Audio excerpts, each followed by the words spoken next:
What's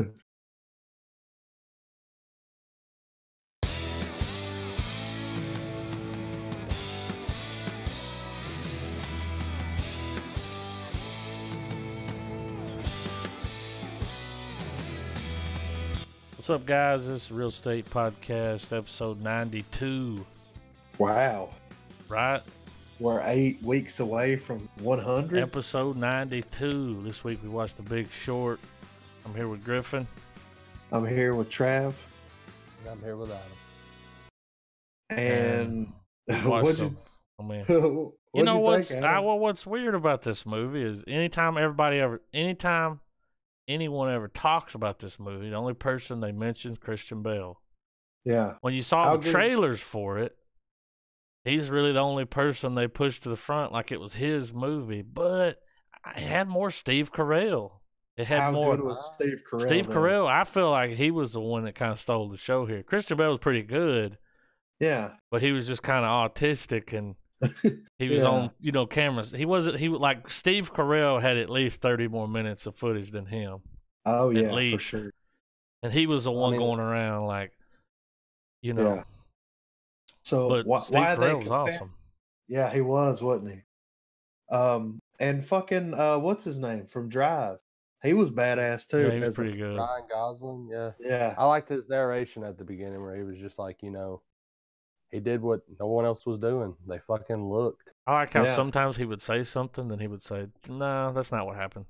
Yeah, I wouldn't hang out with these fucking people. It happened like this. Yeah. Yeah. Yeah, I like the way it was shot, though. It was good. It kind of had a documentary feel. Yeah, it's an Adam McKay film, man. I didn't know that. Guy shaping up to do. I mean, guy can do some pretty damn good serious movies. Yeah, I liked Brad Pitt. He was good. He was real serious. He's like, "Don't call me on this line." Click. Yeah, it's like real weird about. It's like they told Brad Pitt, they were like, "Hey, man, you're gonna be in this movie, but all you're ever gonna be doing is sitting at a desk looking down. So, yeah, I mean, don't be Brad Pitt. You can phone this in if you want. Like, we just want your face." Everyone did good. I could have swore that. What's the fat guy from Superbad? Jonah Hill. I could have swore he was in this movie, man. I thought he was in it. He was in Money. That's it, Moneyball. Okay. They came out around the same time, I think. One thing that this movie did for me was because it was, it's the way that, how they narrated it and how, it dealt with the housing bubble. Well, it broke it down for you. The stuff that popped everything off. Yeah, man. I didn't really, all I understood about the housing bubble before was that we gave people loans that shouldn't be having them. Yeah. Now you understand the banks were just like, give it. It was like a scam. It was a free for all. It was a pyramid scheme. Like, we'll take this money and put it over here, and this money and put it over here. A lot of people should have gone to jail, but only one guy did. We weren't, but it's crazy how at the time period that this was all going on, when you think about it and how different the world is just that far back from now. Yeah. And because where I'm getting at is that now people in high school all the way to like college, they've got their hand on the pulse of politics. At least some of them do. A lot more now, I think, than then. And when you think about what all people were doing, what was the hot trendy thing that had like people of all ages into and stuff, like no one like it was an environment that something that fucked up could happen. Yeah. Because when I think about when dude first started, when guys started putting two and two together, and he's like, man, it's gonna be bad. Well, I remember when it happened. But it came out of the blue, though. Remember, Well, now around my house, the news was playing 24/7, so impending doom started a good 6 months before it happened. Right. Just talking about how it was getting worse and worse and worse and worse, and then finally it happened. Now, didn't affect me. No, I don't think it affected any of us. No. Oh no, but definitely. you definitely could see it in the area where a lot of people were, a lot of those bigger houses went up for sale really quick for a few years. I've met people over here that when that happened, they lost everything.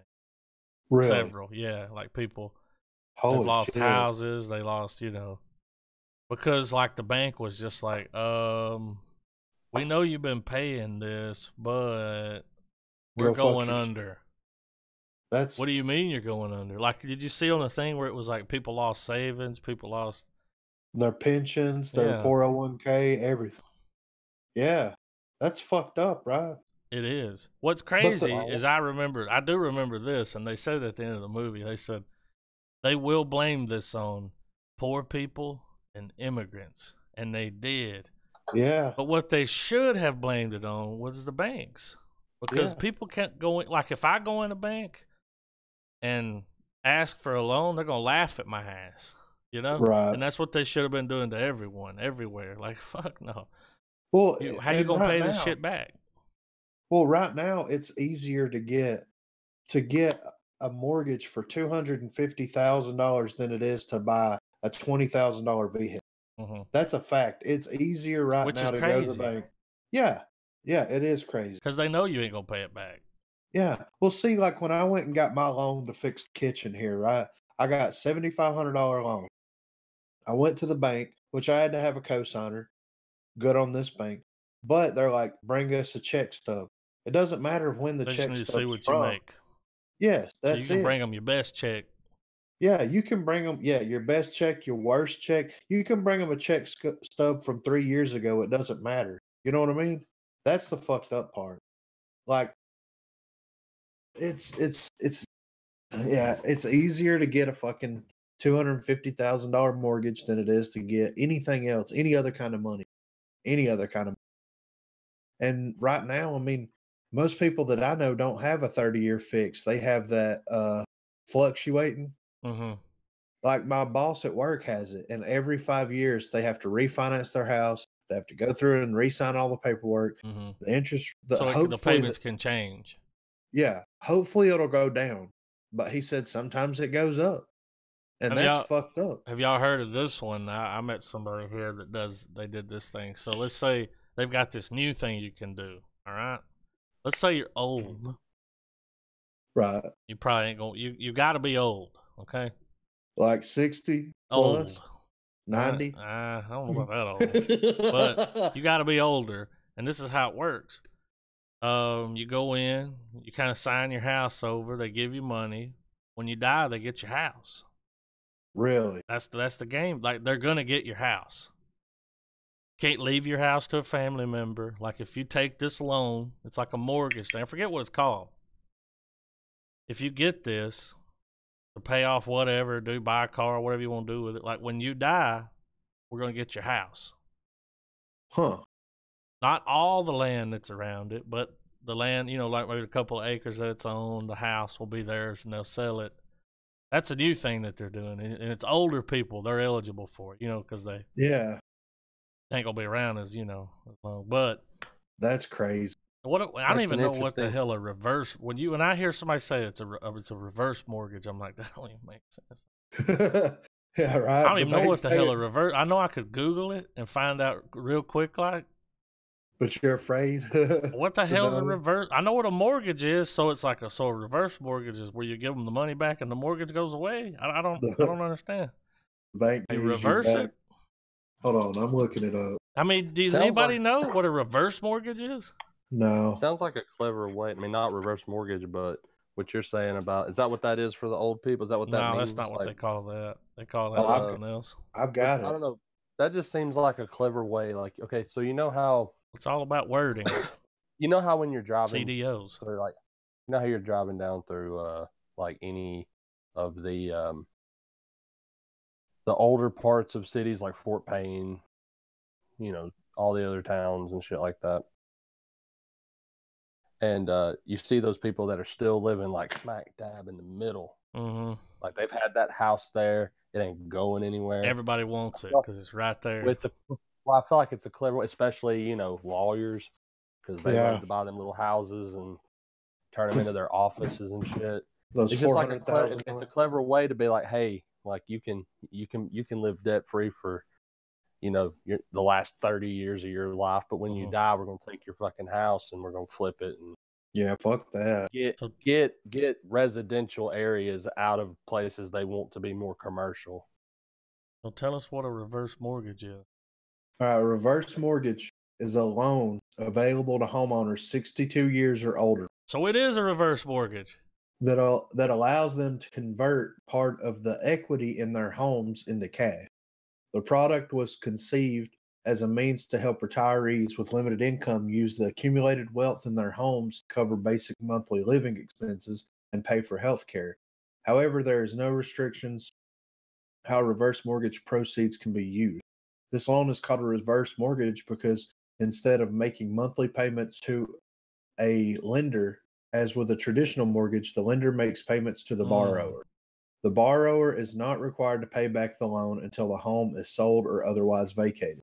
As long as the borrower lives in the home, he or she is not required to make any monthly payments towards the loan balance. The borrower must remain current on property tax, homeowners insurance, and homeowners association dues if necessary. So they pay you to live in your house, but they get the house at the end of the day, right? Yeah. Which, if you're in a tight spot and you're living on a fixed income, you're looking for some extra money to live out the next 20 or 30 years comfortably. Yeah. Fuck it. Right. What are you going to care if your house sells when you're gone? Well, it makes sense that the banks would have this. If you ain't got no kids or nothing. Yeah. Well, that's a good example. Or if you talk to your children and none of them want the house. You know what I mean? Well, or if you're just broke as fuck all the time. Yeah. It'll help. Because that happens a lot. Fixed income. Here's the thing, like, once you're on a fixed income and they're like, this is the money you're going to draw for the rest of your life every month. It's like, okay. So what happens 5 years from now when gas is $10 a gallon? You gonna give me more money? Nope, same money. That's it. That's all you get. Yeah. Well, then what? The retirement, all that shit is garbage. And it's going to be non-existent when we get old enough to retire. You know what I mean? So you're paying into something because, see, I understand how it works. Right now, it's a pyramid scheme. Yeah, you're paying in money, kind of like health insurance, dude. The whole reason, the whole point, they wanted all young people to get it is because they know we're not going to use it. Yeah. When do we go to the doctor? I got to be dying. Hell, I was dying the last time I went, you know? I got to be dying to go. Yeah. Y'all remember? Hell, that was almost 10 years ago. Yeah, now. It was 2010. Yeah. Oh, shit. It's almost 10 years ago. Maybe 2011. But, we got to almost be dying before we go. Oh, I go all the time now. Yeah. Well, you got insurance. Yeah, it pays for it. So you'll go. You're like, fuck it, I'm going to go get a shot. Yeah. How fast you get better when you got that shot? Dude, I felt instantly better. Like the next day I was fucking gravy. Well, you get stuff in that shot you need. You get some whatever's in it. I don't know. Yeah, some bullshit. Human growth hormones, maybe. I don't know. Steroids. The same stuff they was giving Armstrong when he won the damn bike race. That's what they give you. Straight into the dance. Yeah. But like we're paying in on this health insurance, and they're taking that money and turning around and using it for all these old people. Yeah. That are actually going to the doctor every goddamn month. Like, which is okay, but that's fine. But what sucks is they're like, well, you're paying in now, but when you get older, it won't be here. Yeah. It's like, well, that's not fair. Why am I paying into it? Yeah. Like Social Security. That's the biggest motherfucker right there. Like, oh, I know. Well, I don't understand, though. It's like, how can you tell me that it's not going to be there when I'm old? So you're saying, like, everyone, when I'm older, all the people under me, there's not going to be any jobs or something? There's going to be nobody paying in? No, they'll be paying. But the government will take a majority of it, right? Yeah. That money. Go ahead, man. All that money doesn't go to people that are retired. There's no way. Because if it did, there would be no problem. Exactly. Like, if this is the reality of the situation. My grandmother is retired, right? She's working a part-time job, which is She was working a part-time job as like a nurse's assistant, like going to people's houses, cooking them food, like checking assisted on them. living. Yeah, but now she's babysitting my niece. You know, She but was my probably brother's making paying her. too much while she was doing that, because you can make decent Yeah. money doing that. She's probably Well, making too much and had to like peel it back a little because they're like, wait a minute, now goddamn. Yeah, well, she You're was making only too doing much. she was doing it 2 days a week. That's all she could do it was 2 days a week. But if my brothers and my aunts pulled what we put into Social Security and gave it to her, just gave it to her, she would be able to live comfortably from now until the day she died. You know what I mean? Mm-hmm. She wouldn't have to worry about anything, worry about having to have a second job. She could just sit at home and watch Dr. Phil and be fine. You know, that's what's screwed up about it. You know, Dr. Phil, Judge Joe Brown. oh, she watches them all. She's Watch her on 2020. stories. She'll call me and be like, "You watching Dr. Phil right now?" I'm like, "No, I'm not watching Dr. Phil." It's like, I "You ain't got to get to get catch on it today. Yeah, I don't get off in time to watch that shit. You know what That's I some mean? daytime shit there. She'll record stuff, and when I go over there, she's like, "You got to see this person, Dr. Phil." I'm like, "Let's do it." I love Dr. Phil. My granddad's wife will do that. But it's always this, dude. Listen. It's always like some really fat person that got in shape. Oh, She's yeah. like, you got to see right. this. And I'm like, damn, what are you trying to say? Yeah, right. Come God on. damn, like, don't hurt a motherfucker's feelings, why don't you? Oh, What I was going to bring up is here a while back, I went, you know, and I never thought about this my whole life until this past year. But I was buying gas one day, and I was like, how come when you go in there and you say, I want $20 on pump one, there's no tax. yeah. It's just $20. Yeah. Because the tax is already worked into the cost. Yeah. So you don't know how much that gas really costs, and you don't even know how much fucking taxes you're paying. Every time that shit shoots through the roof is when there's a problem. Yeah. And the government needs more money, so they just jack gas up. Yeah. The You're gas is exactly probably right. we're probably paying, I'd say half of what you're paying now is going to the government. Half. If not more. Yeah. I mean, definitely during the last administration, I'd say about $3.50 was going to the government, but yeah, a gallon, you know, out of the $4 that you're paying a gallon. Yeah. I'm almost certain that gas is around between like $1.20 a gallon. Yeah, or cheaper. And then I mean, they it's tack not, it on, but they don't tell us that they should be a sign out here at every gas station that tells me how much tax I'm paying on. I want to know. Yeah. Why can't I know? Yeah. That's all I'm saying.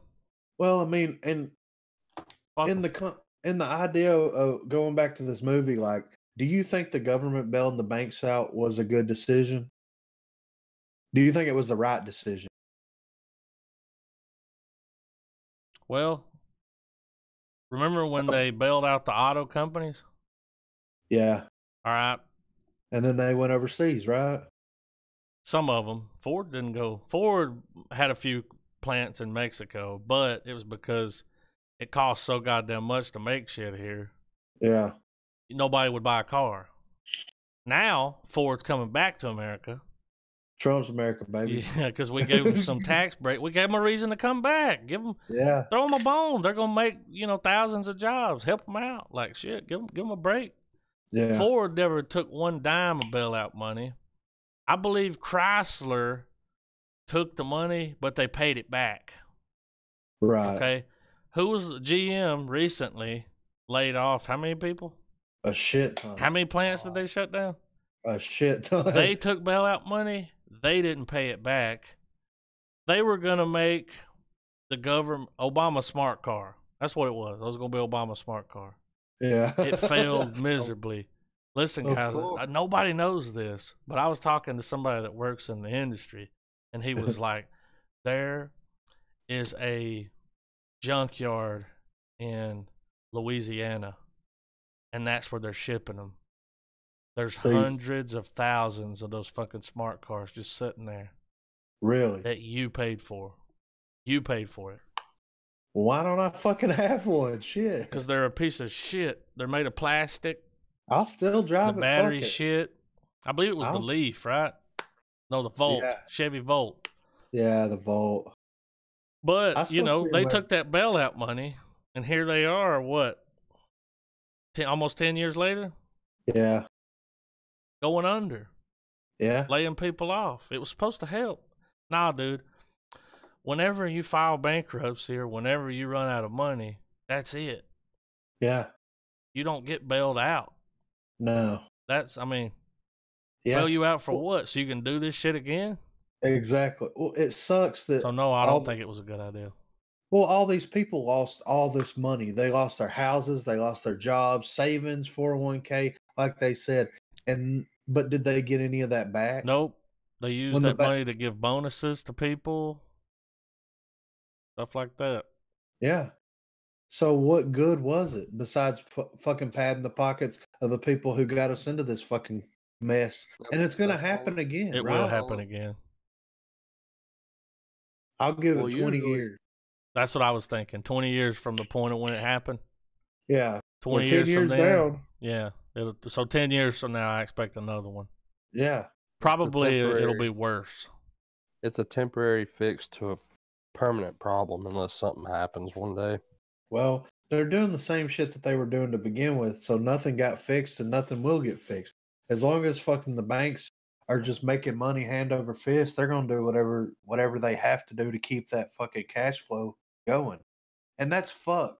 They're going to lump in people's mortgages with fucking shit, fucking loans that people get, repackage it, and then sell it. How fucked up is that? It's fucking trash. That's all it is. It's garbage. The banks are what's wrong with this country. That's why I'm glad that they had Steve Carell's character in there. Because, like, he was the everyman, right? Like, most Americans are like, I don't trust the system. I don't trust the government. I don't trust the banks, but I have money in the bank. I'm not the extremist of, like, keeping my money out of it. But that voice needed to be heard, and his kind of shone brighter in the whole film than anybody else's voice, you know? I mean, you could tell whenever he figured out that the whole economy was going to crash, it just devastated. You know what I mean? It was a legit fucking response, you know? What I miss? I was just talking about Steve Carell, like him being kind of the everyman in this film. Yeah. Like, and then him figuring out that the economy was going to crash. You know, his reaction to it was genuine. You know what I mean? Like, I thought he was going to jump off that roof at the end. I thought, yeah, right. That's what I thought. Yeah. Because it's like, yeah, you're about to make like 1.3 billion. But everybody's fucked. Yeah, everybody. See, I remember when that happened, but we didn't live in like a big city. No. Like where we live, you know, when you grow up somewhere like that, you're kind of protected from stuff like that. Kinda. Yeah. We definitely weren't protected from NAFTA, but well, I mean, that's another podcast. I'm glad you brought that up. I'm glad you brought that up, Adam, because maybe kind of a little counter to what you're saying, you know, small town America, we were already hit hard with that already. Yeah. I remember my father and a lot of kids that I went to, just the various industries just started tanking. You know, I grew up for the most part in a very heavy textile industry town. Like that's what drove a lot of its economy. But also, there's a place that did a lot. That had an aluminum factory, and I remember when I was even younger, when the aluminum factory shut down. I remember seeing, you know, a lot of kids, you know, and hearing, you know, just by one way or another, you know, how different families were going through hard times because either their father was laid off at this plant or their mother was laid off. There was no work. It wasn't like you could leave this plant and go to another one because all the chicken plants left. Yeah. All the sock mills. The sock mills is what hurt them. Yeah. Yeah. Well, when the textile industry started to tank, where we live, for anyone that's listening, we have a big ass mountain that splits two valleys. One was big in socks and hosiery. The other one was big on Poultry. just normal textiles like rugs, shirts. My father worked at a company. My father worked at a company where their whole shtick was they would do the mass print T-shirts, like the jerseys. Or I remember when I was standing in with him one day, just fucking off because they held on to my father's employment. So he was like maybe one of the last two people there. Like I remember being in these empty factories and him looking around like, being, where the fuck is everybody? Yeah, where is everyone? And my father being maybe like the only man. Shit, that's happened to him a couple of times where he's the last man standing. Yeah, I mean, really, he jumped ship to all the different companies until there were no more escape ships, and then he had to pursue other options in life, which he's a technician now. But I just remember seeing that and witnessing that firsthand. And you really didn't even understand it, did you? No, I just was didn't like, understand that our dearly beloved president fucked us over, man.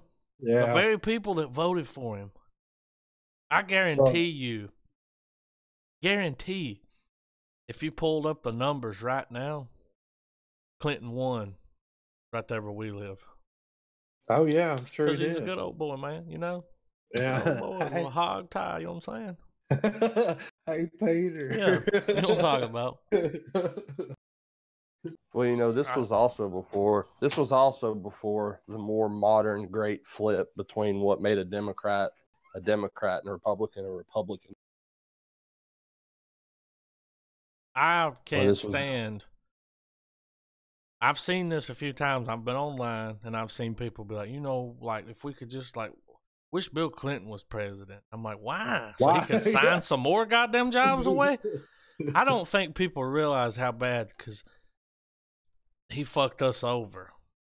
Well, most of the people saying that are our age, or just a little bit. All they remember was they got head in the Oval Office, which is kind of cool. I mean, I can't. At the end of the day, that served its purpose. It worked. Yeah, he got cool points. He's the cool president. He was getting but he's not cool because he signed all the fucking jobs. I mean, dude, my dad worked in one of those places. He lost his job, Yeah. Then he had to do construction, and it fucked him up. Fucked his back up working construction. Yeah. But he worked in one of those places out in the Albertville area. There's a bunch of them out there, And there's still some chicken plants around there. But it's not like it was.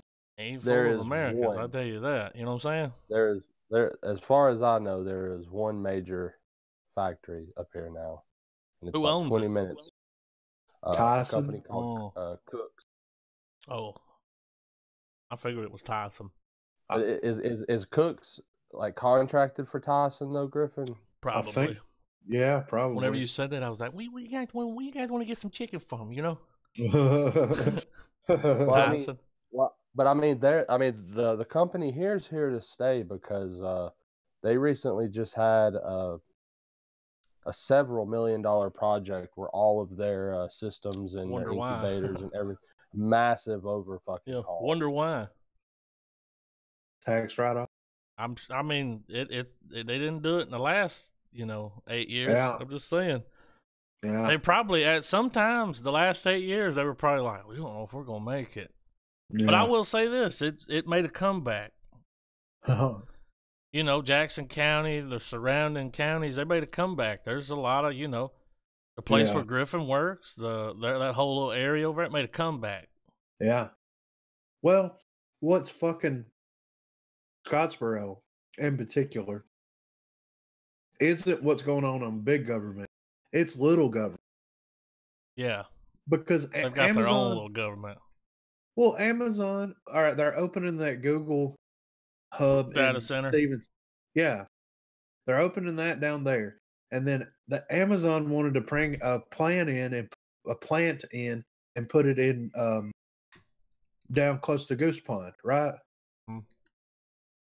The local government didn't want them to come in. Why? I know why. The Maples didn't want them to come in because people would go to work. Yeah. For They Amazon, want to be the only making good money. Would shut down, man. Maples would become another one of those factories. Y'all know how many times my whole life I've heard that place was about to bite the bullet? Oh, I know. Like 20 at least. Well, and it gets serious. Like they lay people off. It get real serious. And then they come back. Well, there was a scare recently because Bowyu went out of business in Stevens, Bowyu's a big area. one. Well, they went out of business and Mohawk opened up over there in that building. Mohawk started paying their surgers and people that work money. They started paying them like $16 an hour. Well, all the people that worked at Maples for 15, 20 years left their $10 job, $1 a day or whatever, $1 an hour job to go to Mohawk to make $5 extra. And then so Maples had to, they had to come back and they're like, look, we're going to pay competitive. So they pay the exact same thing. They'll pay you what your work is worth. Yeah, well, change. Their work is worth more than that, but there's nothing around here to push them in the direction. You know what I mean? Like factory I think that the people that work at Maples, I've been in there, I've seen people busting their ass, sweating their ass off. Yeah. Or freezing their ass off. Depends on where they're at. Yeah, right. They should be paying those folks like $23, $24 an hour. Yeah, but there's nothing the work around they're here doing. There's nothing around here to drive that pay up. Because the way they see it is, shit, the motherfuckers go on strike, they'll pay them. Well, they say that factory work isn't like skills doesn't cross transfer. What they do. See, I worked at Maples. You work at one, dude. How many jobs you bounced back and forth? You worked at one. Yeah. You went over here. It's like the forklift works the same, exactly. no matter where you're at. Yeah. And the forklift safety's the same. Don't run motherfuckers over. Okay. Yeah. Got it. Don't drop anything on anybody. Yeah. Don't come to work stoned. right. They will drug test you. Yeah. It does transfer over. I mean, dude, once you work in a factory, yeah, especially around there, they're all, it don't matter what you're making. No. It's all the same machines. It is, but they treat it like it's not. And that's what's fucked up.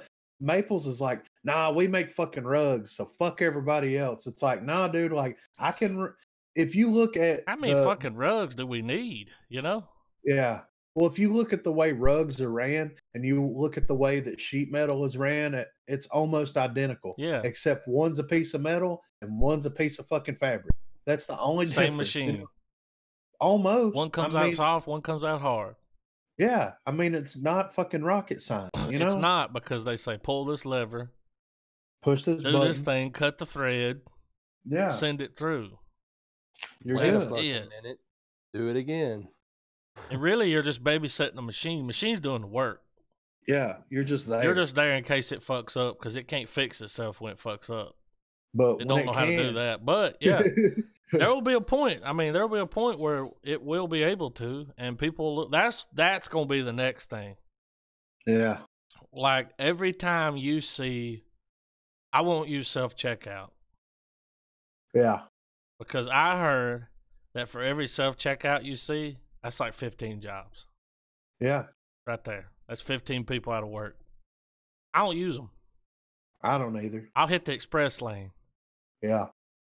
I want somebody to bag my shit for me. I might even have a motherfucker take it out for me. Yeah, give them $5 or something. Yeah, why not? I ain't never done that. They don't do that at Walmart. They used to do that at the Pig. Over here at Foodland, they do it. Yeah. Mm-hmm. Publix will. Really? The people in Publix are real. It's like it's the Chick-fil-A of grocery stores. You know what I mean? Yeah, really. They're really fucking nice, man. Like, too nice. They'll bag your groceries up, and then they'll hold them in their hand, and they'll hold the hole open and stand there with it. You can put your hand in it and take it. That's awesome. Yeah. Are you like, you ain't got to do all that? And they're like, sir, I'm happy to do that. Yeah, I bet you are. Yeah, I want to keep, dude. I think Publix, they pay their people good money. Really? Yeah. Damn. I think Walmart should pay more, because if you look at the numbers they do, oh yeah, it's fucking ridiculous. Yeah. On any given day, Walmart's raking in $100K. Easy. What, one store? Yeah. Yeah. Easy. So that's probably before noon, man. Yeah, easy. Why can't they pay their people more? Why can't they treat their... I worked in Walmart. You ever worked in Walmart, Griffin? I know Travis has. Travis, you worked in it, right? Yep. Get treated like shit. By call a code red and see if a motherfucker shows up. When you got a customer standing there and you're like, I got a code red in hardware. Where's your fucking code red? The customer gets mad, goes to the front, bitches about you. Yeah. I called the manager, dude. There's 4 of them. I don't know where the fuck they're at. You heard me call them. But you got to look at it, though, man. And it's probably been going on for a long time. It probably always has happened, but it's not as prevalent as it is today. Regardless of what type of job a person has, whether you are sweeping a floor, cleaning up a theater, flipping a patty, so on and so forth, you got to take pride in your job. I was about to hop on that train, dude. I was about to Trump train through there. You gotta want to give a shit. Well, that's the thing. Even if you don't, even in your heart of hearts, you don't give a fuck. But that's your job. Yeah, and you gotta care a little bit, man. Yeah. There was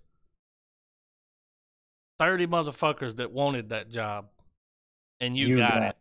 Yeah. So give a fuck. Yeah. Don't you hate when you go somewhere, McDonald's, and they don't give a fuck about that? I'm not talking about all of them. The one here. Yeah, right. They don't give a fuck. Tell them about what happened to us, Adam. Oh, this ain't even the one near this. That's the one 30 miles away. Griffin's over here. We're going to the vape convention. We pull up at McDonald's. We're going to get some breakfast. We're not running late, but we need to get to scooting down the road. Yeah. We got like a 45-minute drive to Atlanta. Pull up at the McDonald's window. We order. I had enough time to go to the store next door, walk back over, park my car somewhere else, walk over. I got in the car with Griffin. Dude, we sat there for like 15, 20 minutes. Yeah. And Griffin was like, what the fuck? And he went inside. They're like, who are you? What order? Like they didn't know. Bitch, I know when I paid you. You printed out a receipt and you stuck it on the counter right there where you're supposed to put my shit when you get it ready. Yeah. I know how this works, and I've never worked here because I've been in one a couple of times, you know. I don't know how many. I don't know the recipe.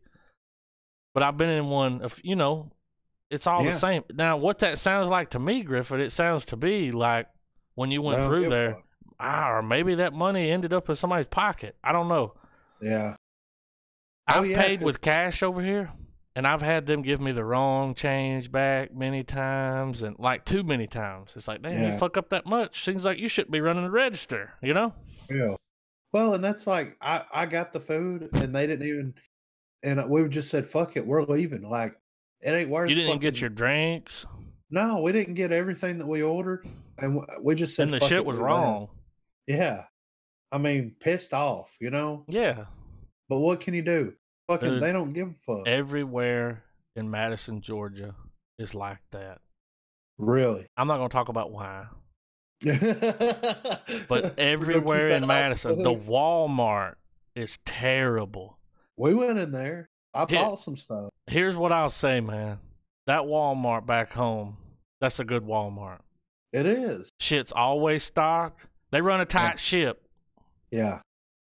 And after going in that Walmart for fucking 25 years, you know? Yeah. I go off to other places. I go in the Walmart. I'm like, where the fuck is the bread? Like, have you ever gone to the bread aisle and there be no fucking bread and it's not a storm? Yeah. It's like, where the fuck is the bread? Oh, we haven't stocked it. Yeah. Well, and then you'll go to over here and it's like, okay, I found what I'm looking for. Here's the little marker. Here's the price. Here's the tag. Where's the fucking item at? You know, like it's just not here. There's fucking biscuits in the place of it. Like, yeah. Well, when we went to that one over there, we were looking for something. Did you ask somebody for help? Yeah, and what'd they like, say? We think it's, and I'm like, what do you mean we think it's? Like, I had somebody tell me, I don't know. And then they turned to walk away. Now, part of me wanted to go, wait a minute. Hit him with a hammer? Come back over here. It's not like your job is that fucking hard. I work on computers for a living. Okay? Yeah. When somebody asks me a question, I can't say, I don't fucking know, you know? Yeah. Don't work like that, because they'll be like, give my shit, I'm getting out of here, you know? Yeah. But I'm over there looking for, because every Walmart's different. I wish they would all use the same layout. It's fucking stupid. I hate when you go in a Walmart and the food is in the back right corner. I'm like, why would you do that? Like, yeah, right. Because every now and then, the one in Fort Payne's like that, right? Yep. The food's in the far back. I love that layout of whenever I go in a Walmart that's laid out like the one back home, I'm like, okay, I know where everything's at. It's just right there. Well, as soon as you walk in and you see pharmacy on the right, deli on the left, I'm like, I know what's up. I know where everything's at. Yeah. I've been in this Walmart before, you know? Yeah. I don't know why they changed the layout. It's stupid. It should all be the same. And then with the way they move shit around to try to get you, it's like, we know that we had these sandwiches up front last time you were here, but now we put them in the back because we want you to walk through Walmart so you'll buy shit. Yeah. And you will. You'll see something. You'll be like, I need that big bag of M&Ms. Yeah. That's going to go good with this coffee creamer. You know what I'm saying? I'm going to mix them together, eat it like cereal. Yeah, right. Right. That's something, though, that I've noticed. Like, I don't know about y'all, but, like, I take pride in my fucking job. It's my job. Yeah. There are many like it, but this one is mine, you know? Yeah. The motherfuckers don't give a fuck about their job now. It's just a fucking place they go and work for a little while. Yeah, just get a little money. They don't care. No. Fuck customer service. Yeah. Oh, I ain't got a bad review online. Find one. mean, and I guess to bring it all full circle, though, I think that's what a lot of what the middle class, which is dwindling very quickly. There's eventually not going to be a middle class. You're either going to have a lot of You're either going to be rich or poor. And I think they are. I think in the last 8 years they took care of the middle class. What middle class? And a lot of that complacency that we were talking about with jobs on our level. I think that same feeling and same comment can be made by a lot of higher, more advanced career avenues like bank and different avenues of government, all of that stuff. I think that there's a complacency there because they're comfortable where they're at. They're making X amount of dollars. They don't want that to ever go down. And they want to have that tier set up there, that threshold from X dollars to X dollars to determine whether you're in the Mile High Club with everybody else or you're not. And they don't want to move it. Yeah. And so we got all these laws, these new taxes, we got all this crazy shit that gets put into play. And it's like they break off a little bit for us to be like, oh yes, just enough. It's awesome. Just enough. But the hand that's giving us all this good stuff, the other hand, on the other hand, is just taken from our wallets left and fucking. Here's where they fucking this is the slap in the face right here. Black Friday. Yeah. We're gonna sell you shit for the price that we could, hell, to be honest with you, we could sell it for this year round and we'd still make money. Yeah. But one day a year, well, a weekend and a Monday, we're going to bring the prices down and make everybody lose their... We're going to make enough money in those days to cover the year. Most companies are in the fucking red. Like, I mean, think about it. And then Black Friday happens and it saves their ass. On the daily, do you guys ever really see somebody with a new TV rolling out to their car? I mean, you'll see them here and there scattered every now and then, but they're usually putting it in like a Jaguar or something. Yeah, right. Or a really nice fucking F-150. I mean, to a point where you can sit and look at their prices on the wall, the big fucking TV wall that Walmart's always had, and look at those prices and go, man, they must sell really well. Black Friday is the day where they make their money back on their TVs. Yeah. How many people, everyone walks out with a TV on Black Friday. I don't care what size it is. Here's what's ridiculous. You going to charge me $500 for a 42-inch fucking TV. But on Black Friday, I can get a 70-inch for the same price. Yeah. Don't make and you know they can do it. Yeah. Or they wouldn't be doing it. Black Friday saves a lot of businesses. That's the day that and I tell people all the time when they talk about buying electronics, I'd like to get like some RAM, an SSD. I'm like, Black Friday's a month away. That's the time to buy that shit. Yeah. You get a 500 gigabyte SSD for like $20. Yeah. Well, that's the last time when we bought our TV for the living. We bought it during the summer, and you bought it out of season? Yeah, I mean, you paid full price. Well, you had to have one. Yeah, you didn't want to wait fucking year. Yeah, so I mean, it sucks. We got what, a 55 inch. I have a 55 inch. How much you pay for it? How much was it? 5 something. Between $500 and $600. Yes. It was like 4 Vizio. Yeah, smart 4K. I will say this. Side note: Vizio makes a good TV. They do. It's a good TV, man. And it's affordable. Dude, I've got one now. It's a 55-inch flat screen. Now, it's the thicker one. Got better speakers, though. The thicker the TV, the better the speaker's going to be. It's probably 10 years old now, I'd have to say. And it still looks great. HD, smart TV. Got Netflix. The giant one? Yeah. I remember when you got it. Or I remember close to when you got it, right? Mm-hmm. Because it was close. Because I remember you were like, You talking about that 70-inch?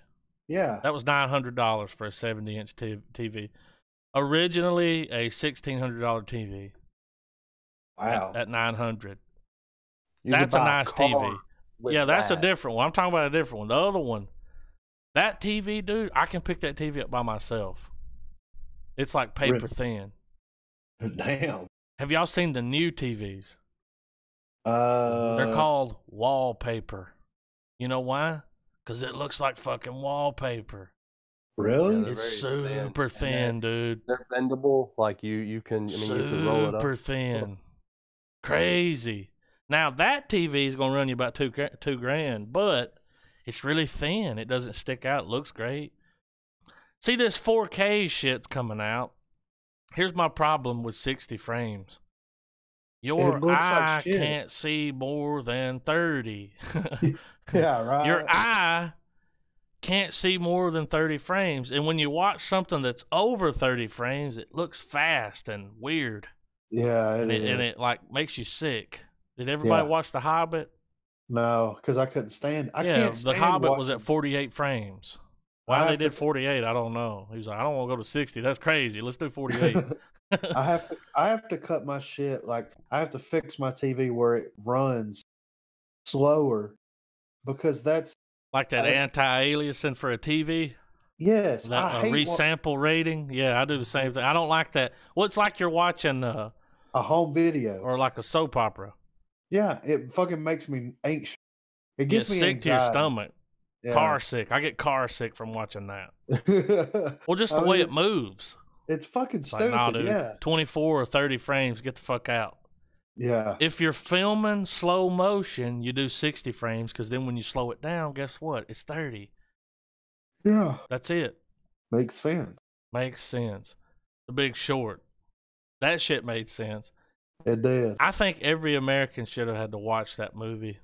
Yeah. Because I don't think most people don't even realize. And it was funny in the movie, they were like, they would show the montage. He was like, this shit's coming, and all people give a fuck about is American Idol. Yeah. They put the iPhone right in the middle of the screen when it came out. Yeah, they First did. iPhone. I was like, yeah, I remember. The world went crazy. Yeah. Now, they make a good phone. But it's like everybody was worried about that shit. Everybody was worried about American Idol, the iPhone, shit that doesn't matter. It's like, wait a minute, but it's in like 6 months, ain't none of us gonna have enough money to buy a fucking iPhone. Yeah, we're all gonna. But nobody gave a fuck. Oh. And we're starting to do the same thing. We forgot where we came from. We're losing touch again, guys. We are. It's happening. We're slowly, drifting back into like La La Land. Well, not the movie. But people are saying that now, with the current climate of the world, that people are more. What are you talking about? Climate change? No. With the social climate of the world, like people are more plugged into. But social if you media. but if you look at it, is it not all just a gigantic fucking distraction? It is. Like, who gives By a fuck design, about? it is. Yeah, who gives a fuck about how many I genders could give there a are? fuck about your viral videos. Yeah. Fuck big neck. That You know what I'm motherfucker saying? has a big He ass can dick. choke on a fucking horse dick, you know? I don't give a fuck about that dude. And they try every now and then they sprinkle this shit in. Yeah. They're like, let's give him a distraction. Yeah. Listen, guys, I watched a TED Talk the other day, and it was Eric Bischoff. Y'all know who he is? I know Travis knows. Do you know who he is, Griffin? I don't think so. Eric Bischoff was the showrunner for WCW when the NWO was big. Okay. Eric Bischoff. Okay. Yeah. Eric Bischoff did a TED Talk. Now, when I saw that he did a TED Talk, I was like, why would he be doing a TED Talk? So I clicked on it and I watched it. This is what he was saying. He's like, the media today, it's like professional wrestling. They use the same tactics to make you hate people. They do the exact same thing that professional wrestling was doing 10 years ago to make you hate somebody. And it works. Wow. You hate them. That makes a lot of sense. Oh, he had a 16-minute spiel that was pretty damn good. I gained a little respect for him because I always hated him because the whole NWO thing. We won't get into that. Like, right. They turned fucking Hogan into a heel, you know? but it was pretty cool to see that, and I was like, he's right. Like, the news today it's like professional wrestling. You got motherfuckers coming on there cutting promos. I would love it if, like, you know, the Macho Man, God rest his soul. Would you like to see him on Fox News cutting a promo, running for president? Listen here, we're brother. gonna reign supreme, brother. You know. Well, ironically enough, isn't Vince McMahon's wife part of Trump's cabinet? Yeah, she's a congresswoman in Connecticut. Damn. McMahon. Yeah. You know? No, I'm just kidding. McMahon's. But I just thought that was cool because I never thought about it like that. I never thought the news is just like wrestling. They use the same shit to make you hate a motherfucker. And it works. My dad. I'll call my dad and I'll talk to him and he'll be like, watching this stuff on the news. And I say, hey, you need to quit watching that shit. Yeah. Go look at the gas prices. How much money you got in the bank? What's the price of milk? You know, because for some reason the price of milk fucking matters. I don't know. Remember when milk went up to like $6 a gallon and people was like building doomsday shelters? Yeah. I was like, we having a cow shortage or something? It was crazy. You remember? Yeah. Milk like doubled in its price and people lost their mind. They were like, oh my God, we need to get a tank and fill it up with milk. And I'm like, why? I don't even drink it. Like, yeah, right. Milk is gross. It's pus. Y'all know there's pus in that. There's pus in milk. It's good, Adam. I know Travis likes milk. You the only motherfucker. When I was a kid, I'd be at your house. You'd be drinking a glass of milk. I'm like, how you do all of that? I can't even get I get half a glass. I get sick, well, man. I go, and of course, with my big ass, I go, well, first, Adam, you must crack open a pack of cookies. Yeah, start dipping them. Let me introduce you to Chips Ahoy. If I eat ice cream or drink milk, I feel like shitty. Like, I don't feel good. Probably lactose intolerant. My stomach starts to, I get bubble guts. Yeah, man. As I've gotten older, man, I don't drink milk like I used to. Like if I drink it now, though, man, I have fucking gas, motherfucker. It's because it ain't milk anymore. It's almost milk. It's made by the same people that made the Furby. Almost milk. Might as well call it fog ass because that's what it. Fog ass. Jesus. Go get me a carton of fog ass. this movie, like, should be shown as evidence to lock motherfuckers up. Yeah. Because the shit they were doing, like when that one guy, he was like, they're not telling you the secret, they're bragging. Yeah. He's like, oh, 5 years ago, I'd do 15, maybe 15 mortgages. Now I'm doing 60. A day. Yeah. A day? Is that what he said?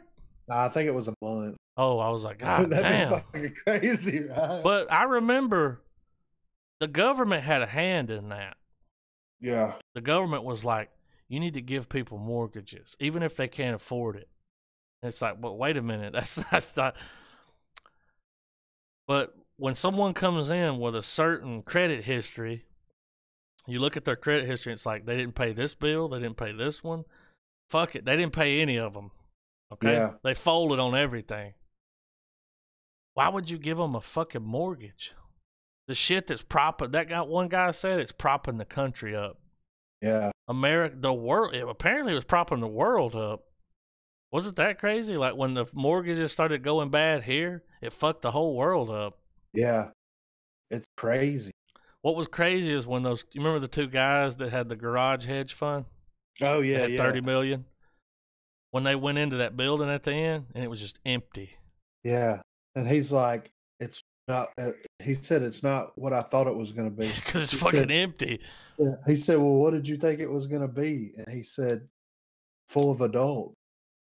Like, and it just shows you, like, he thought it was going to be, I don't know, that just stuck with me. He thought it was going to be full of adults, but if you look at it, it was just full of power-hungry children. Every politician, every banker, and every Wall Street motherfucker, they're all shitty people. They're all trying to get rich. That's it. That's it. That's all you need to know about this country. Yeah. The politicians are against you. The banking system's like, fuck them. They won't. Here's the thing. We're going to get rich now. And then 10 years from now, they're all going to lose their money, but we'll still have our money. You remember when this one motherfucker that was going, he was like, I'm jacked up to my tits in the bathroom. Y'all remember that? Yeah. Okay. At the end of the movie, he gets a fucking 43 million, 43 or 47. Do y'all remember? 47. $47 million bonus. Bonus. Yeah. Bonus.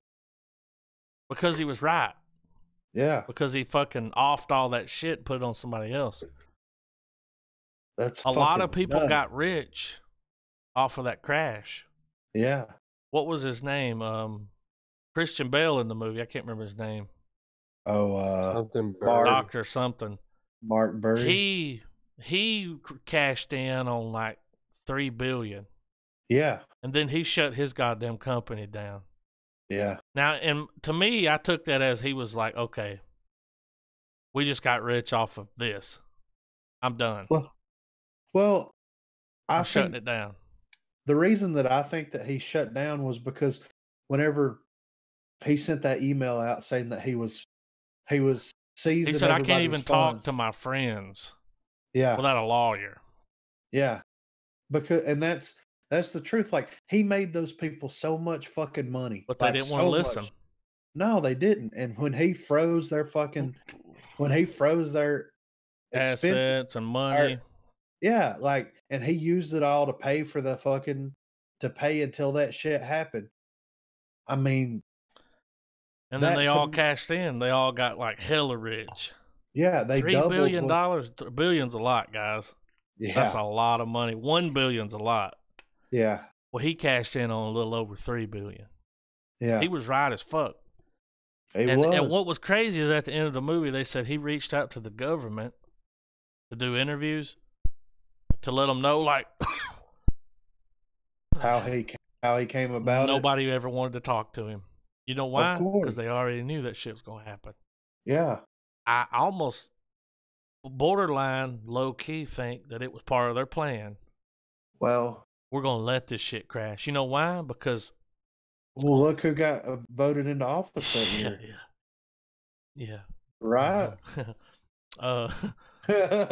But during a situation like that, who do you need? Who's gonna save you? Who's gonna bail you out? The government. Yeah. Well, if you're doing good and things are great, fuck it. We don't really need them right now. Yeah. The government needs to be needed. They need that. We need them to need us because they hate us because they ain't us, you know? Right. Well, it's almost one of those things where we got so comfortable, especially after 9/11 happened and we unified as a country and we kicked the terrorist ass. Yeah. We fucked the Taliban up. Yeah, we got so comfortable and so complacent that it almost feels like, listen, motherfuckers, we're gonna fuck y'all, and then we're gonna send our white knight, our fucking Harvey Dent in, and he's gonna save the day. This is what's gonna happen. Who's the white knight? Obama. Okay. It threw me off when you said white knight. Dark Knight. The Dark Knight Rises in 2009, guys. I believe that's when that movie came out, right? The Dark Knight? The Dark Knight. It came out in 2007, I believe. Oh, well, close enough. 2007. Hell, that was the date that I saw on screen during this movie. That's also where we got Aurora shooting. Yeah. The Dark Knight Rises. A lot of that stuff really started to kick off. Obama went into office in 2009. 10 years later, man, and we still have a shooting that is just insane. What are you talking about? I'm not. The Dark Knight shooting. Because that was crazy. Like, dude, just opening fire in a theater. What was crazy was a lot of people don't know his background. A lot of people don't know he worked for the government at a lab where they test like shit on animals and stuff. Yeah. His ass is crazy. Now the guy that shot that senator in Arizona, the astronaut's wife. Yeah. He wasn't crazy. He's just a fucking nut. Like, he's just, some fucking, crazy skinhead. But fucking mook. The motherfucker that killed those motherfuckers in that Batman movie, and we don't know where he got his riot gear from. It was strange because he came in there, dude, like fully. Dude, y'all been to the theater? How you gonna get that shit in the theater? Fuck if I know. Well, they said he went down, opened the side door, and went out the exit, left the door open. I know after I didn't go watch that movie in the theater just because of that. I did. I didn't go watch it. I wish I wouldn't have went and watched it, but I did. That bad, was it? I mean, my problem with that movie is, and we may have spoken about it before, is everybody that I know, well, not everybody, but most people that I know suck that movie's dick so hard. The movie with Bane in it? Yeah. And I'm like, it wasn't as good as The Dark Knight. I don't think it was as good as the first two. I think it was the worst one, in my opinion. Everybody sucked its dick so fucking hard, and I'm like, everyone loved Bane. It's the least revisited one of the three. Yeah. As far as here's my order: The Dark it, Knight, and then Batman Returns. Was that what's called? Batman Begins, and then The Dark Knight Rises. I've seen The Dark Knight Rises one time, and that's when I went to the fucking movies and watched that shit. Now, I do like Bane. But I do too. I believe that movie would have been better if it had Bane and the Joker in it. Yeah. Which I think was the plan. Yeah. But we had to do some rewrites for obvious reasons.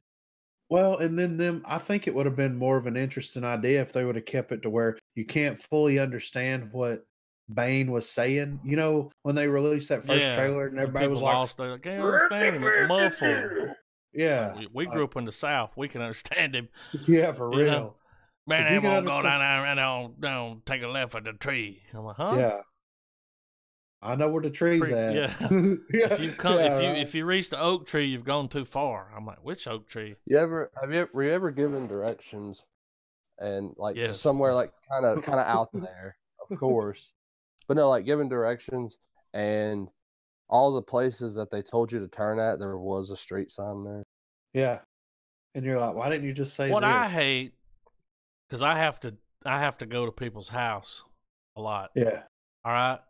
I'll be on the phone with them. They want me to come out. I'm like, all right, well, let me get your address. They're like, let me just tell you how to get here. I'm like, no, just give me your fucking address, dude. Like they assume that you're going to know where Where the pigeonhole down by old Charlie's house is. Yeah, I don't fuck Charlie. They'll tell me though, they're like, "Nah, you can't use a GPS because it'll take you too far." I'm like, "Well, here's the thing, dude. Even if the GPS takes me 2 miles past your house, you can read fucking. I can read mailbox numbers. Yeah, and as soon as I hit that street and it's like it's on this street, I start looking for your number. And I'm gonna tell you, dude, 9 times out of 10, Google Maps knows what the fuck is up. Yeah. If it was able to drive down that road. That's what I use when I deliver pizza. Always. That's how I learned Scottsboro. Like, I mean, it takes you to the road and you just read. Fuck your directions. Let me tell you a shortcut. Nah, just give me your address. Like, that's what I need. I'll get there, motherfucker. Yeah, don't worry about me, dude. I do this daily. Yeah, come on. Shortcut. I hated when motherfuckers would be like, they would call and order a pizza and they would put their address in. But there was one person that had an address that was like 10.5 or something, 1.5. And I'm like, yeah, all right. You know where Bama Wing House used to be? I do. All right, if you're going towards Bama Wing House from 5 Points and you know where the Lozier plant over there is at? I do. It's like it's either right before or right past when you get to the Lozier plant. I mean, not the old theater, the it's way airport's past. What I meant, but yeah, right down. Well, there was a shop, and then behind the shop there was a house. Well, somehow they split the address. They had a half. Yeah, 10.5. I was like, this is some Harry Potter shit. You know what I'm saying? Like, what the fuck? You gotta drive for the stop sign and you pop up. You drive through the stop sign. Yeah. Come out on the other side, 10.5. It's like, whoa, this is crazy. I got there, dude. It was a man and a woman. They were about my age, maybe a little bit older, and they had like 3 kids running around. She was pregnant, and like he was bitching at her so bad, like just raising hell. Right in front of you? Yeah.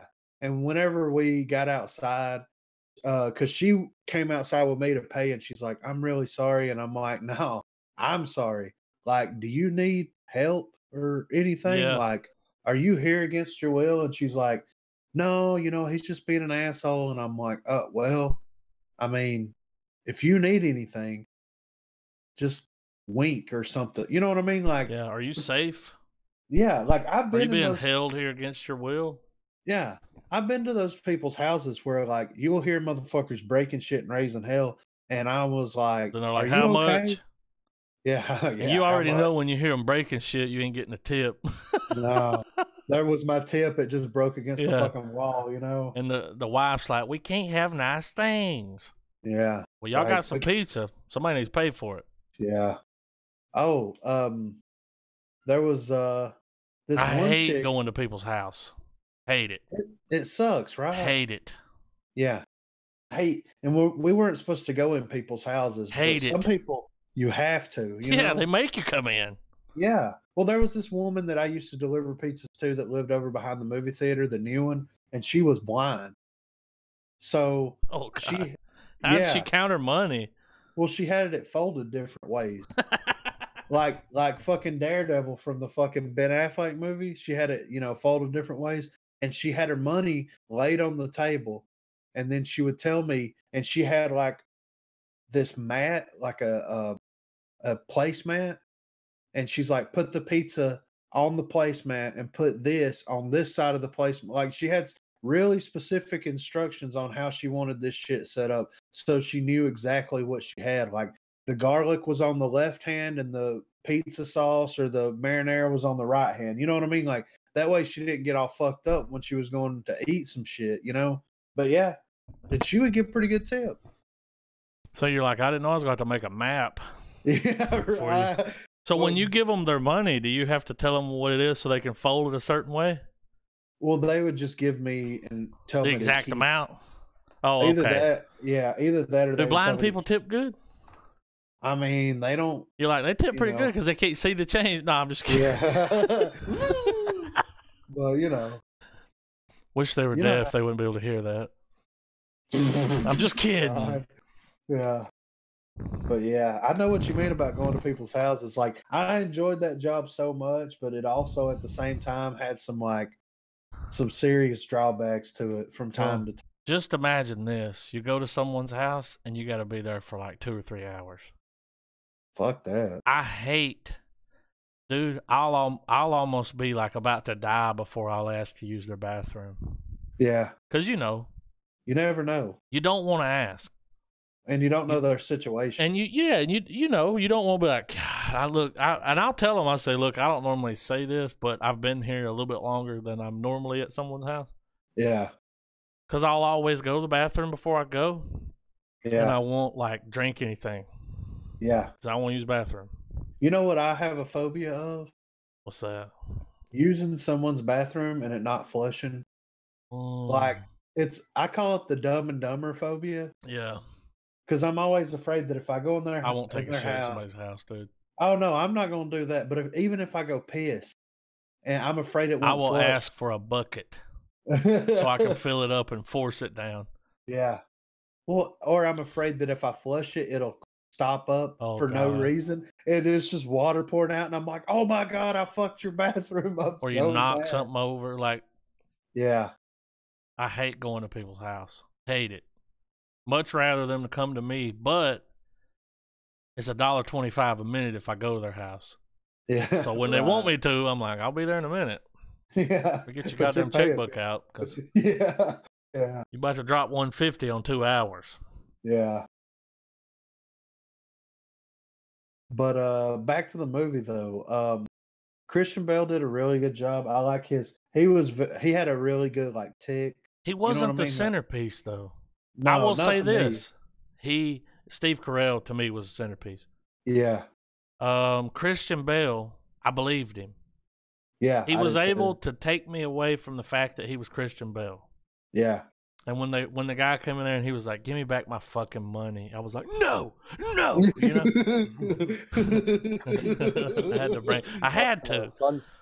Fun fact: that little snippet of him learning the drums, he actually learned that song. I was gonna say this: he ain't too good on the drums though. He learned that in a day.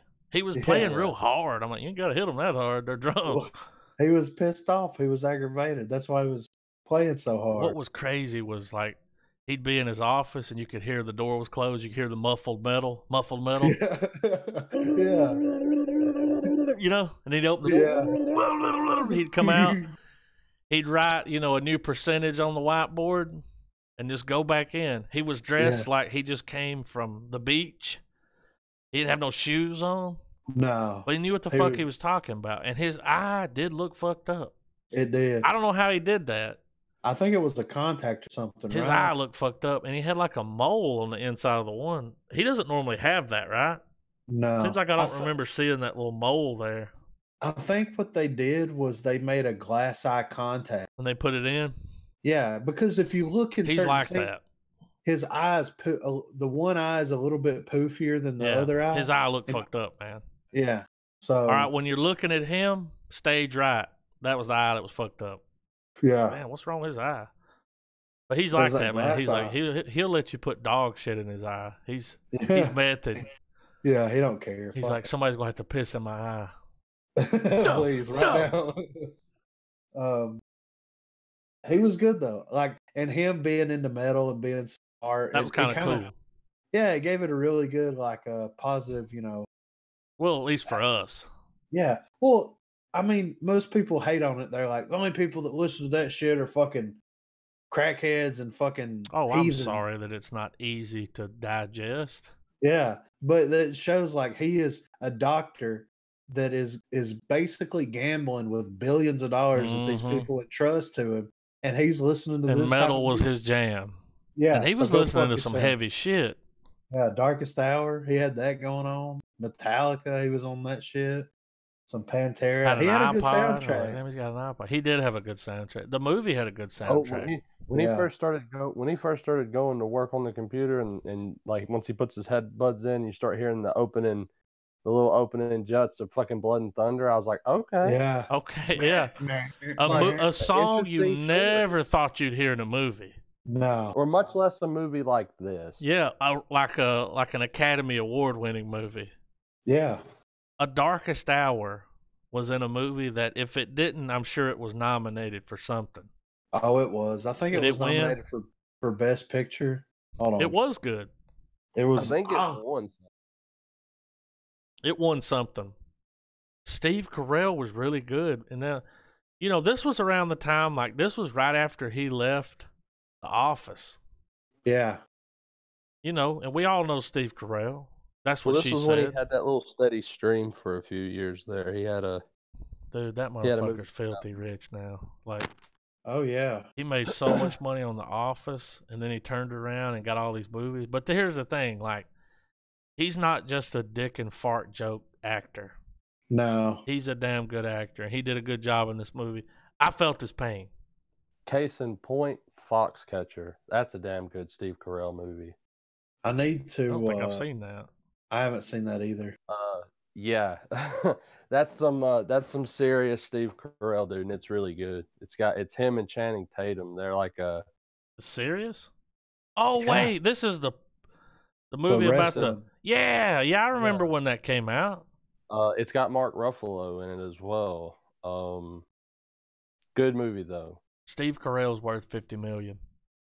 It's one of those roles where he undergoes some heavy makeup, like you know what I mean, like where they didn't they change his nose? Change him. Yeah. Put a big nose on him. Yeah, I remember this. And he has, I mean, it's one of those things where he's not Steve Carell in the slightest. Well, it was like this was like the version. What was that movie? Oh shit! Never mind. It was as serious though. It was serious. Oh yeah, all the way through. He's a good. I mean, this was his version. It was eccentric to a degree, but it was good though. What was the movie about the jazz drummer? Oh, Whiplash. Yeah. So this was Steve Carell's Whiplash, Foxcatcher, because he was like yelling at that motherfucker, right? Yeah. Do better. Yeah. He goes. Yeah. Yeah. He was like, I like you. You can fuck my sister. And it's like, wait a minute, dude. Well, we need to add that movie to the list. We do need to watch it. It's really good. So this movie got a 7.8 out of 10. That's out of 292,000 reviews. That's pretty good. Yeah. It dropped December 23rd, 2015. I'm not sure what it was up against at the time. Biography, comedy, drama. There was some comedy. Yeah. I thought the movie was longer, but see, I've had this movie mixed up with that other one, the Numbers movie, baseball. Oh, Moneyball. Pitchball, Moneyball. I've had it mixed up with the Moneyball. I know the Moneyball's longer. Yeah. Right? So this movie was an hour and 10. That's my comfort zone. It's good, right? You know, an hour and 30, you wouldn't have been able to do this movie. No. You needed that extra 40 minutes to cover everything. But even when you look at the poster, you've got Christian Bale up here on the phone, Steve Carell, fucking not Baby Driver. What's his name? Driver. Yeah. And then you got Brad Pitt. Steve Carell was the star of this movie.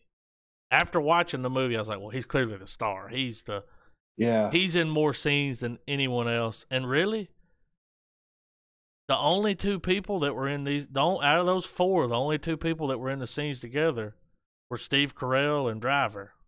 Yeah, Ryan Gosling. Yeah. The other guys, you never see them in the same. No. They did a good job with this. It was rated R.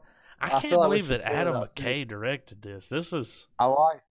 I really like the idea in this movie, too. And I think y'all noticed as well. I thought it was pretty funny. How they used, you know how when they were going into the whole, y'all mentioned the iPhone scene earlier, where, like, how people just weren't paying attention. Yeah.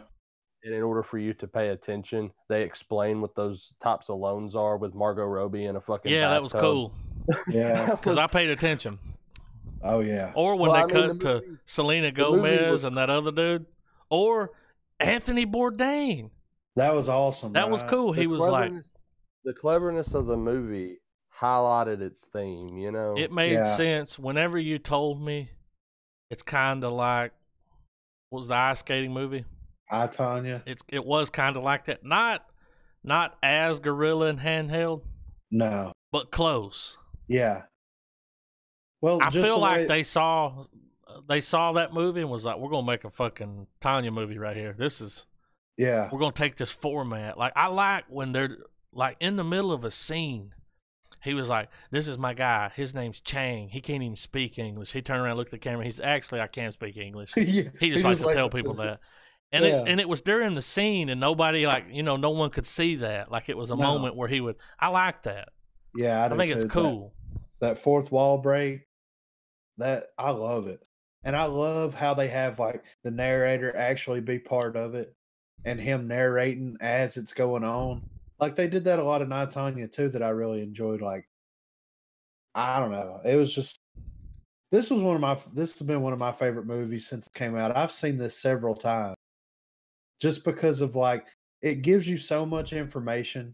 You learn a lot about what fucking happened and about what's going to happen here in about 10 more years. And it's entertaining as all hell. Like, I mean, I love it. It's one of my favorites that came out that year. Which one? This one? Yeah. I don't know why I didn't watch it until now. I guess every time I started it, I was like, "Oh, I gotta pay attention. Yeah, I don't need to watch this right now."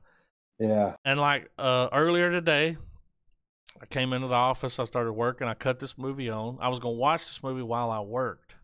Ooh. Nah, dude, I didn't get any work done. You were sucked I was in? like sitting here, like, resting my chin on my damn fist, like. Right. Well, it don't take much though. I mean, like once they start going into like what happened, I mean, because you were there. I was there, but I didn't know what was Yeah. happening. We weren't That's affected by it. no. But you knew something was happening and I people remember around when the all world. that shit was going down. Oh When they yeah. were like, housing bubble, housing bubble, housing bubble. And I was like, I don't even own a house, so Yeah. I don't I'm not know. yeah, I ain't blowing bubbles. What the fuck you Yeah. talking about? I know that I don't know if I want a fucking mortgage. Yeah, for real. Or I might get a reverse one. Yeah. A reverse Oh, mortgage. They pay you to live in your house until you don't live in it anymore. So which means when you either die or move. yeah. Which So like ain't that bad. You think no. about it, that's kind of cool. Whoever came up with that. Well, But I and thought if it you was think weird in the movie. Go ahead. well, if you think about it, like with the money that the bank is paying you, on top of what your living Yeah. expenses are or what you're getting at that time, you wouldn't have to go to like No. a retirement home or You anything live in like your home. that and hire somebody to come and help you and do things for you and assisted living type stuff. It makes sense. Which is very expensive. I Oh, think assisted living costs too goddamn much. A I lot of don't people even can't know. do it because it's very pricey. And if it's not pricey, it's going to be a shitty place. Yeah. I don't I don't even want to think about it. You know what I mean? Here's what this is, this just shows you what the world gives a fuck about. Because we all saw the trailer. We knew what the movie was about. They told you in the trailer, it's the housing bubble. Yeah. And this is the motherfucker that figured out what was happening. So this movie's budget was $28 million. Yeah. All right. Do you already know how much it made? Have I you think I looked? know. I think I saw it earlier. How But much I y'all don't know. think it raked in? Now this is a cast, all the big names at the time. Yeah. I mean, shit, Brad Pitt, Christian Bale was killing it. He was killing camera and light guys and killing the movies at the same time. That Terminator movie was shit. Anyway, how much y'all think it raked in? U.S. Well, it became an Academy Award winner, right? Did we ever clarify that? Did it? Well, I know that it won. It did win some stuff, but I don't think it was. I don't think it got Picture of the Year. Was this the year that 12 Years a Slave came out? Because it beat it. No, this was 2015. 12 Years a Slave won everything. I want to say maybe it made about. I feel like I'm being too generous. U.S. I want to say 250 million. 70 million U.S. Now, Yeah. 133 million worldwide gross. Yeah. So the rest of the world wasn't really giving a fuck about it. In China, they were like, who? You know? Yeah. Housing Why is market. Batman, you know? Why does Batman care about housing? But it does say limited release, which is weird that it got a limited release. Makes no on sense. opening weekend. On its opening weekend, it made $700,000. That's fucking ridiculous. Well, I mean, it makes sense because this isn't necessarily a film that you can name drop and someone's going to perk up about. I will in a heartbeat. I'll be like, but you know what I mean, though, Griff. Yeah, like, I know. You could like it's like those well, I mean, it happens now. You usually have some of the more serious, dramatic movies that big name actors are in. They're kind of under the radar. They don't get the theatrical push that blockbusters and Yeah, it's like the theater is dominated by CGI mostly now. Yeah, it's a shame. So it makes more sense, and I think it feeds into both of y'all's theory of, you don't want to really go to the theater to begin with, which I don't either. But if you're gonna go, you're gonna go to watch something with the scale. You want to feel like you get your money's worth instead of just staring at a big screen with a dialogue-heavy film. yeah, Now, I know that can be debated because if it's a Quentin Tarantino film, don't matter what size screen it's on. Already have. You're gonna watch this shit. What? I'm just kidding. I said already have. Oh shit. Yeah. Sorry. Yeah. I'm just kidding, man. But Travis ain't gonna talk to me for a week till the next podcast. No, I'm just kidding. No, I mean, man, that's already started, Griff. I ain't talking to him until the Hateful Eight Part 2. Which is never coming out. God damn. Yeah. That's the only way it'll pull me back over. Nah. But the sequel's gonna be better. Everybody died. It's gonna be more than one room. So what are you gonna rate it? I'll give this movie a star. I like when they make movies about shit that really happened. I like it. You know what I mean? Yeah. It's always cool to like see them break it down and put it on the big screen. Everybody that was in the movie did a great job. I mean, everyone. Yeah. I have nothing to bitch about this movie. It sucked my ass in, even though I knew what happened because I was there.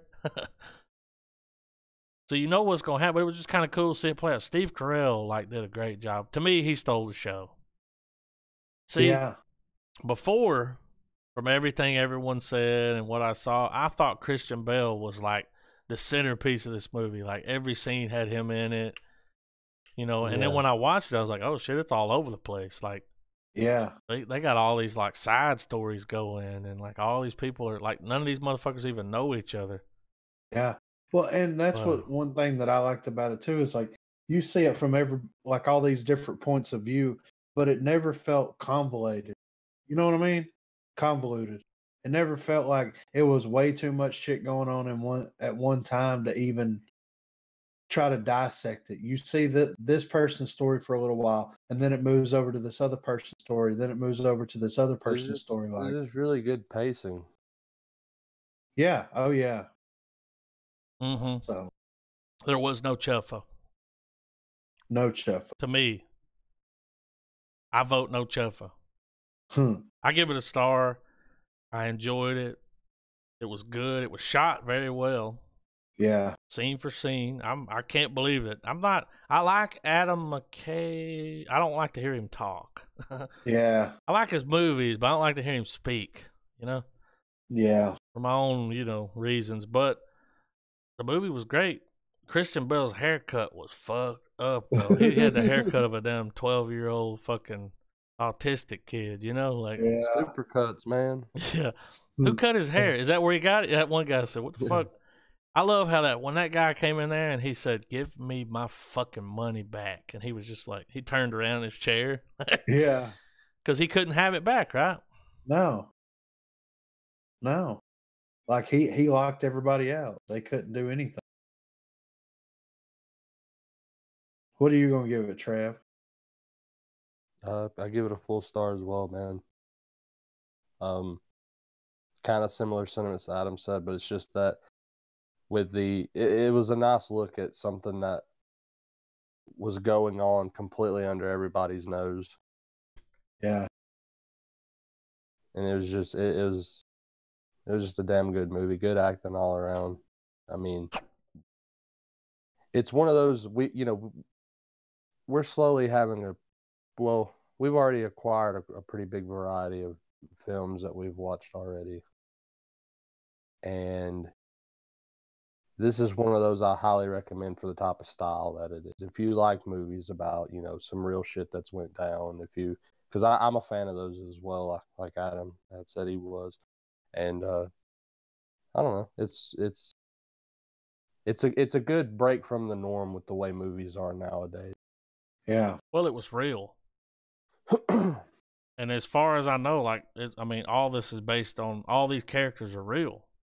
Yeah. Because at the end of the movie, we got the whole, this is what happened to this person. And I wish they would have done the freeze shots where you see them like partying. Yeah. Tom grew up on a marijuana farm, Did he? But another cool thing was when they picked up Christian Bale's thing in the auditorium, Yeah. waiting room of the bank. I don't know why I said auditorium. When they picked up his pamphlet that he left on the table there, the one guy, he was reading it, and the other guy looked at the camera and he said, "We didn't really find this here," and he told you how they found it. Yeah. That was kind of cool that they did that. Like, there's this is not how this happened, but for the sake of the movie and the story, that was kind of cool. Yeah. Adam McKay did a great job. He did. On a serious movie. Yeah. Now, we've all seen him do Step Brothers. God, Step Brothers great. Yeah. And, all his other, SNL and shit. But this is this dude can make a movie. Well, a masterpiece. This makes me want to more excited to see his Chaney movie, Vice. He directed that? Drop your star and then we'll get into that. Oh, okay. I'm going to give it a full star, of course. I fucking love it. It's one of my favorites. How many times you seen it? This is probably like the 4th or 5th time. Do you own it? Yeah, I've got it on Blu-ray. On Blu-ray. I got it on Black Friday a couple of years ago. So, but how's it look on Blu-ray? It looks great. I haven't went through the special features. You ain't got nothing else back to you? Are you back to your rating? Oh yeah. No, I give it a full star. It's fucking. I don't know. It's hard. I like the way that the direction that these like biopics, whatever you want to call them, I like the direction that they're going to, where they're incorporating more like, instead of more creative ways of storytelling. Yes, exactly. Because I've always enjoyed like monster stuff like that, where it's like, okay, this is the story of what happened, but I like the way that they're using like all these different kinds of, like you said, Travis, different ways of storytelling, all these different things to incorporate into it. It makes it way better, makes it that much more entertaining. So yeah, I love it. I can't wait for more. When somebody's like, there's a movie coming out about this person that's a real person, I'm in. You know what I mean? Like, fuck it, I'm ready. I don't know why, but it's it's kind of like watching a documentary. Yeah. I love fucking documentaries. Yeah. So it was cool to see this because I learned a lot. I learned fuck banks. Yeah. Fuck them. I mean, not many films come out that are enjoyable as well as informative. I agree. How about that? I know he directed the other guys and it wasn't that good. Adam McKay did? Yeah. Did you see the other guys? Yeah, that's the one with Mark Wahlberg. And fucking Buddy the Elf. Yeah. That's the one with really like it. The Rock and Beetlejuice. Samuel L. Yeah. Yeah. Yeah, he was good as a captain. He was. Yeah.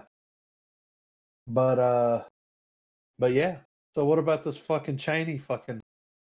I'm excited about this.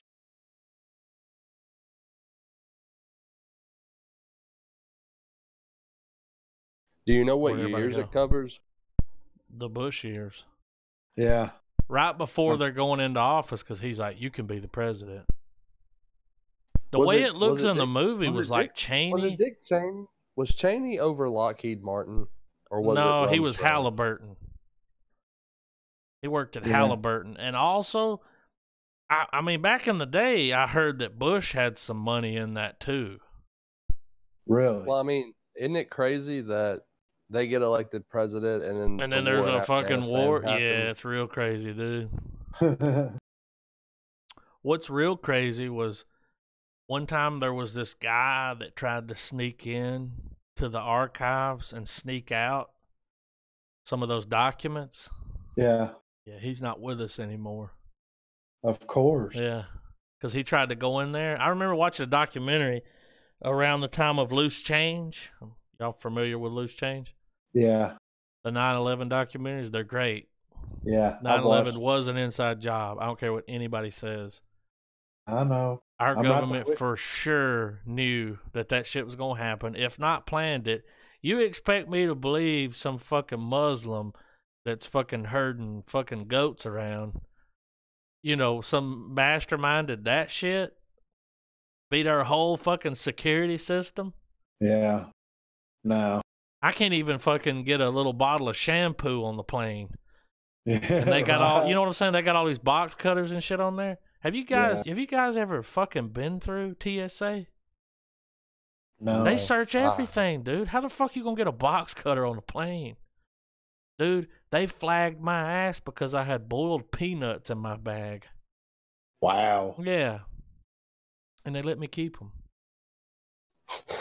They did. They said, you can keep those. They let you know, though, that you had them, and they knew you had them, damn it. In Chicago, I'm in the airport, right? I get on. I go through the bag check. They check my bag. They check my person. I'm walking through. I'm going through the tunnel to get on the plane. I get a text message. Take my phone out and I read it because it might be important. I'm about to get on a plane for fucking 23 hours, you know? Yeah. I read the message. Some guy in TSA was like, "Don't stop in the tunnel." And I turned around and looked at him and he was like, "Put your phone away." And I was like, "God damn, dude, look at me. Do I look like a fucking terrorist to you?" The only thing I'm about to fuck up is this Dunkin' Donuts over here. Like, damn. It's crazy when they make the old, like, 84-year-old lady take her shoes off. Yeah. I'm like, let's be real. What the fuck is she going to do? Fucking crazy. She's going to get on the plane and eat some fucking cough drops or some hard candies, you know, like some damn... Yeah. What's that hard candy that comes in the gold wrapper? That good shit. Werther's. Shit, son. I know it's good. Them motherfuckers are good. Better than those, you know, those weird peppermints that when you bite into them, it's like powder. I like that. Dude, the big ones. When I found out Werther's made some soft chews, I like those. Yeah, those things are bad. Now, it'll give you diabetes, but they're good. I like them. If I open a pack, they're gone. Oh yeah. What were we talking about? The Cheney movie. Oh yeah. Look, when I watched the trailer, what's weird is it said Christian Bale. Yeah. And it said there was another name. No, it didn't say his name in the title. The video you sent me, his name wasn't in like the title. Now, when I was looking at it, I was like, well, that looks like Sam Rockwell, but does it say his name down there? Amy Adams. Yeah, for some reason, you know. Bill Pullman's going to be in it too. But Dick Cheney, Christian Bale's transformation. Yeah. Hopefully, this is better than the Bush movie. I didn't like the Bush movie. This has got to be better than the Bush movie. Oh, the Josh Brolin playing W. Yeah, did y'all see that? No. Yeah, I watched it a long time I didn't really like it. Did you, Trav?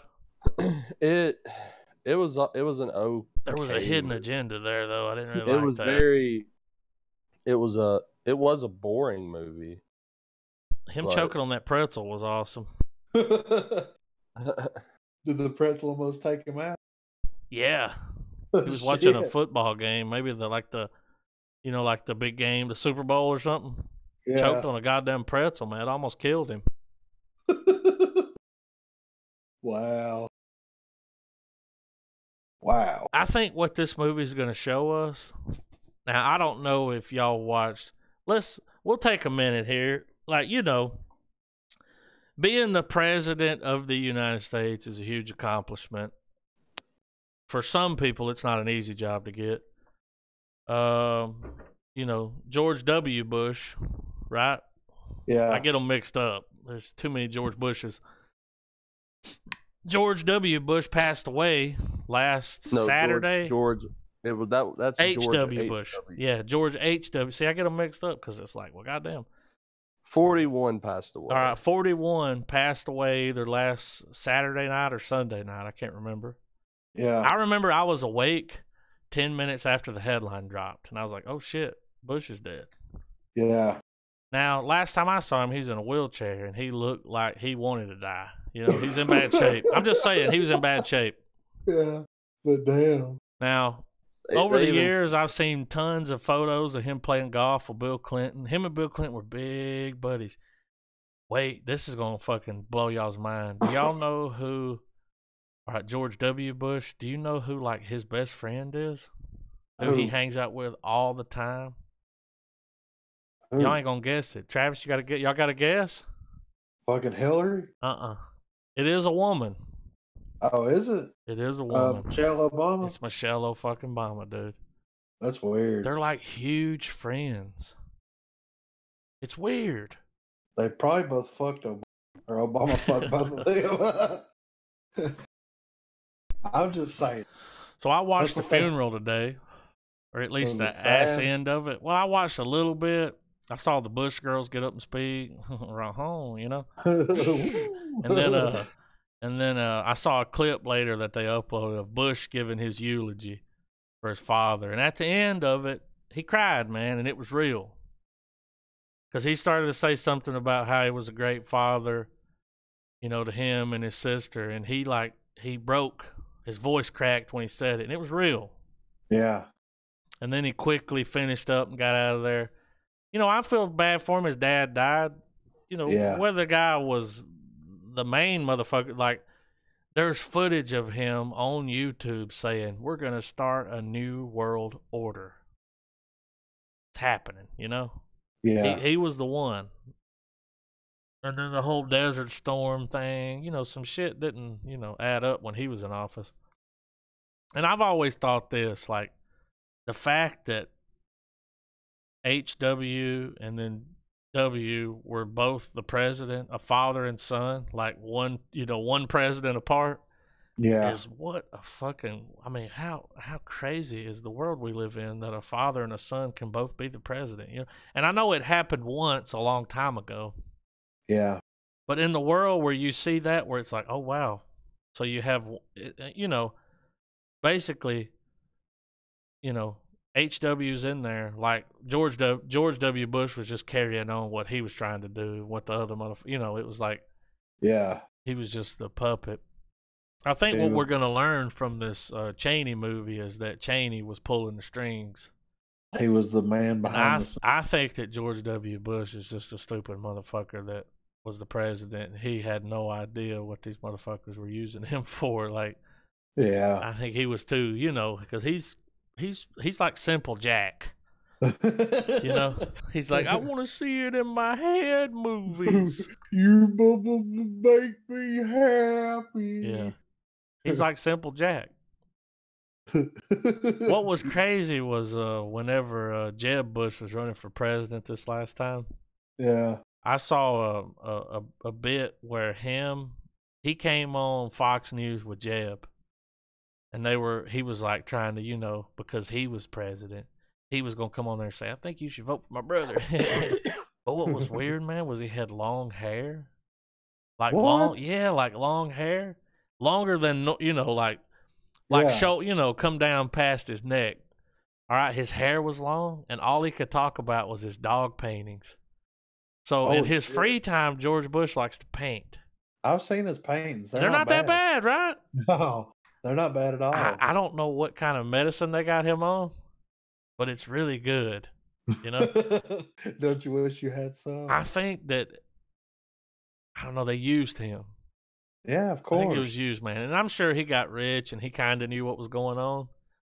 But he had no idea what those motherfuckers were doing behind his back. Like, no. If we've learned anything with this last election, it doesn't matter if you're the president. You got all kinds of people doing shit, trying to fuck you up. Yeah. But I can't wait to see it. Christian Bale's transformation is fucking amazing. Like, yeah. Until you hear him talk, you can't even really tell that it's him. No. Well, do y'all want to watch it before we go out? Yeah. I'm not gonna be able to on my end. Shit, I'll watch. But you've seen it, right? I've seen enough stills that it looks interesting enough. You haven't seen the full trailer? No. Shit. You got work tomorrow? Who, me? Trav. Yeah. Watch it at work. Do yourself a favor. It's a good trailer, dude. Yeah. Sam Rockwell's going to play a damn good Bush. Treat He's got the yourself. voice down. He does. I'm ready. You ready? Did you send it? Yeah, I dropped it. Look at that fucking face, man. He looks more like Cheney than Cheney does.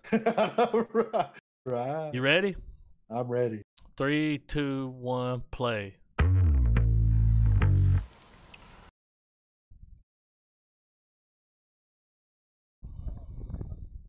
Look, he's got the voice, man.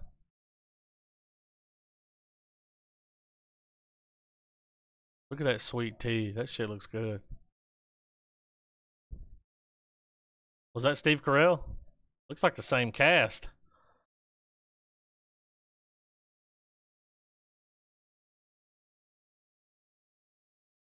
That doesn't look like prosthetics.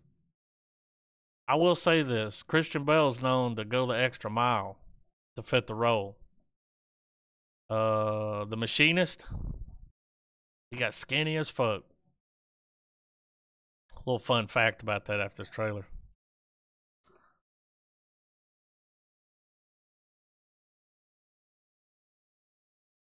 This movie is going to be as good as the one we just watched.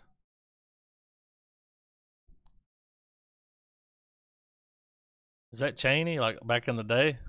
Look at that belly. That was real, dude. That was when he shot that dude.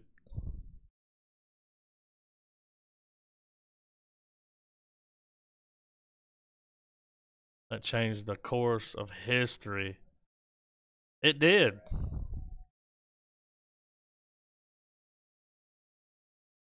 Donald Rumsfeld. Was he smoking a cigarette? Never saw Bush smoke a cigarette. Is he eating chicken wings? Dude, he put on some weight.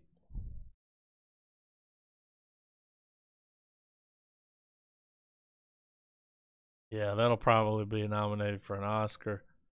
I can't wait to. Did you guys know that when Christian Bale was in The Machinist, he actually fucked his body up? Like, he had medical problems after that. Yeah. He lost weight so fast, it fucked him up a little bit. Yeah, I heard about that. That's crazy, right? That dude's serious. It was a crazy movie. When you look at him, look at his ribs, like, dude, you don't look too good. Didn't he gain a lot of weight for American Hustle? Yeah. I never watched that. It was not as good as the trailer. Yeah. The trailer was really good. That's what I was afraid of. When I watched it, I was just like, It's one of those few movies my wife and I both came to the conclusion that it was a stinker and we just cut it off. Yeah. I sat through it, but it was tough. Not many films do that. Yeah. But occasionally there's the one. Dude, if I turn one off, it's terrible. Yeah. I can sit through anything, but that American, and I wanted to like it, kind of like Inherent Vice. I wanted to like that too, but I couldn't. Me too. You watched it? I watched. I got the book. So we've all seen Inherent Vice. Yeah, I think it deserves a revisit. It wasn't terrible. There's more layers going on there. You might have watched a damn Japanese copy or something. It's like an onion. We just got to peel a couple of layers off. Man, nobody wants to bite into a damn onion. Who eats an onion by itself? Hey man, some people. I just some people. Some people eat an onion. Yeah, some people eat onion. Is there anything in movie news we need to mention before we get out of here? I haven't seen anything.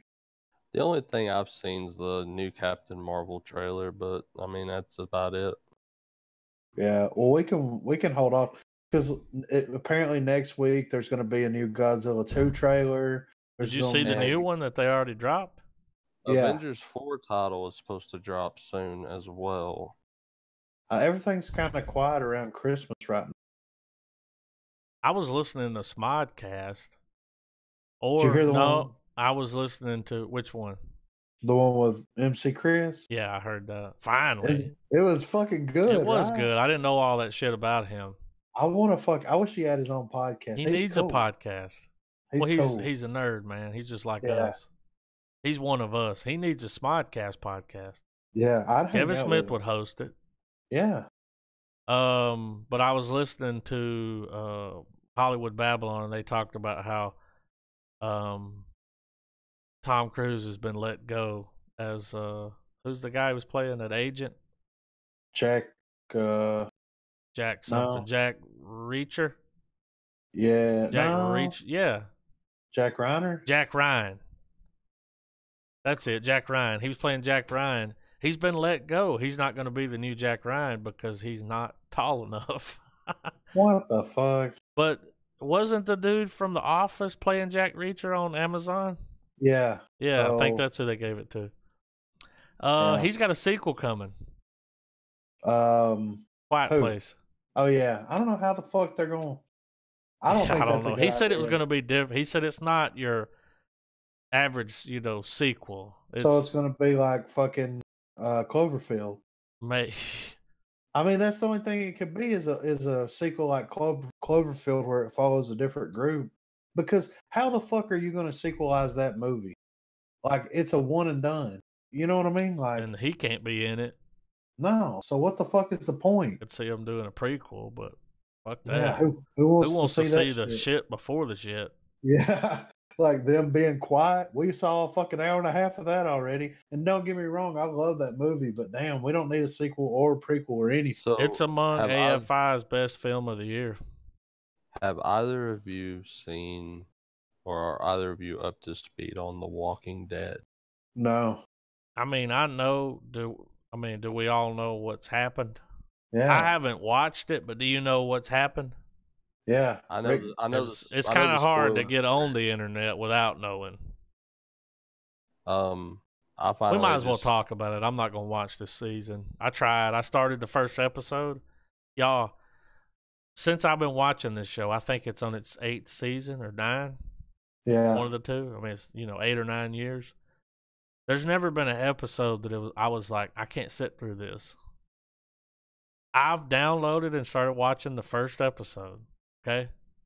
Yeah. 20 minutes in, I was like, I don't want to watch this shit. Yeah. And I turned it off. That's how stupid it was. It was really stupid. Well, so do you know what happens to Rick, Adam? Yeah, me and you were talking about that maybe a week ago. Griffin, do you? Yeah, he's on a bridge, right? They blow the bridge up. Something like that. I saw a picture of him. He had a knife sticking in his chest. Well, he actually manages to survive all of it. He does not die in the episode. Or if he dies, it's not on screen. Apparently, Rick gets taken away by a helicopter. And who the fuck's got a helicopter? From like a season ago, there was a helicopter scene. Yeah. What the fuck? Well, Andrew Lincoln, I did read this one bit of news. It's not movie news, but it's show news. Andrew Lincoln is not going to be in the show, but apparently AMC is making a trilogy of Walking Dead movies, and Rick Grimes is going to be in those. It's a bad idea. They need to just end The Walking Dead in the next season or two and go on to bigger, greener pastures. You know what I mean? Like it's time. Rambo 5 just wrapped on filming. Yeah. Had no idea they were That's making another That's one. it for him, isn't it? No, not Rambo. Creed. Oh, Rocky. He just finished up. He's like, yeah, he's not in this last Rocky movie. He said that's his. I have a feeling that he might die. In the movie or I in think real so. Well, I'm greedy just- lazy, you know. Well, he just gets old and sick, you know. Like he's just a sick trainer, and Well, what's the eventually passes. ultimate way to end the character? Han Solo his ass. Well, I I think mean, they're gonna kill him. I think he's gonna die, and then the kid's gonna the whole fight thing harder is that for he's him. training. He's training Apollo Creed's kid. Yeah. It's pretty much the Creed movies are just a Rocky remake. Pretty much, Right. with him being the trainer. Yeah. Yeah. And so, I mean, him just kind of dying off and being old, or maybe he has one last fight he's challenged to and he dies, and it's, you know, like it mirrors Apollo's death, sort of, you know? Yeah. I don't know. I haven't even watched the first one. I haven't seen I them. haven't- I heard that one was good, but I haven't seen them. Yeah, I haven't either. We should. Watch them. Yeah, why not? Oh, yeah, I like a good boxing movie. The Joker wrapped. Filming's finished. I saw that. I just saw that Will Ferrell's going to be reprising his Anchorman Ron Burgundy for a podcast series. Yeah, I saw that. Well, Yeah. he's going to do a Yes, I would podcast as Ron Burgundy. That would be amazing. If he's telling fake news, Can he keep it up? Like, that's my only thing, though. Is like, would he be able to keep anything up? yeah, That motherfucker's silly as fuck. Like he can keep your dick up if he tries hard enough. Trav. It would be Am I great right? if he goes over like news highlights, but gives what Ron Burgundy, the character, would think. I just saw something that made my nose bleed. Indiana Jones 5. Fucking give me a break. Yeah. You would think after that last one they would say, "Yeah, we're done. Indiana Jones is finished." Yeah. Well, I mean, Harrison Ford is clearly killing off all of his personas, so it only makes sense. He's tired. He's done. Yeah. He's gonna kill off Indy too. I wonder if he's got a reverse mortgage. You know what I'm saying? On his airplane. He probably owns a reverse mortgage company or has a stock in it. You know it's bad when movie sites are fucking doing this. Here's a headline. Warwick Davis reveals why he didn't come back for Leprechaun. You scraping the bottom of the barrel. I know, right? You ain't got nothing to talk about. Warwick Davis said, wait, Bohemian Rhapsody is now the highest grossing music biopic ever. You mean That's something awesome. finally beat out Across the Universe, I think? Is that what's that? That's the Beatles. Was it really a Beatles movie? Yeah, it was. The whole movie was like a Beatles love story. It is. Oh, it was, but it was told through the power of song. Oh. Yeah. It's not a biopic, is it? No, it's not. Like the character in the movie is not John Lennon. Yeah, I get what Jude. Hey, Jude. Jude. I mean, Jude. Yeah. You should, if you've never seen Across the Universe, you should check it out. It's not bad. I like it. You own it? I used to. I think I let somebody borrow it. Damn, they liked it so much they didn't give it back. Yeah, they're like, fuck you and your movie. Well, I'm fixing to have to wrap it, guys. I got to pee so bad I can't stand it. Did y'all see where the British Film Institute will no longer fund movies featuring villains with facial scars? Why? I guess because there's people out there with facial scars and they're offended. I'm offended by them being offended. Fuck them. Yeah, I'm offended by you're offended. Yeah. I mean, if you look like a Bond villain, you need to be a Bond villain, man. Yeah. I mean, if I get cast because I have facial scars and I make, I don't know, $1 million or 500,000, I think I would be okay with it, you know? Yeah. That's my 2 cents. Fuck. But what's weird is they can't be villains. It could be anyone. It could be the victim, but not the villain. Yeah. Stupid. I'm up to my tits and bullshit, Yeah. I'm But yeah, jacked as tits right now. what are we watching next week? I've already forgot. I got it. Y'all ready? Yeah. Ace Ventura 1 Oh and my 2. God. Y'all ready for them? Yeah. What was I'm after ready. that? You got the whole list? Doctor No. And then Predator. and then Venom. Okay. So, we got movies and shit. We're set to like episode 200. Yeah, for real. I'm excited about this Ace Ventura, guys. I watched the shit out of these movies when I was a kid. Yeah, I haven't seen them. I haven't seen them in a while though, so I'm a ready while to back. I have the DVD combo. Yeah, and I watched them like maybe a few years ago. I put them in. And I was like, ha ha ha, I was like laughing and farting and shit. Yeah, I'm excited about this. I am too. I would have to say this was like when Jim Carrey was at his peak. Yeah. It's like that's some of the funniest Jim Carrey. It's like Adam Sandler doing Happy Gilmore and Billy Madison. Yeah. That was peak Sandler. But this sadly is what typecast him. Alrighty then. Like that. Yeah. Was it Ace Ventura or was it The Mask? Did he do that first? No, Ace Ventura was first. The first one. It brought along all the films where everyone expected just this goofy ass, over the top. He's good at that.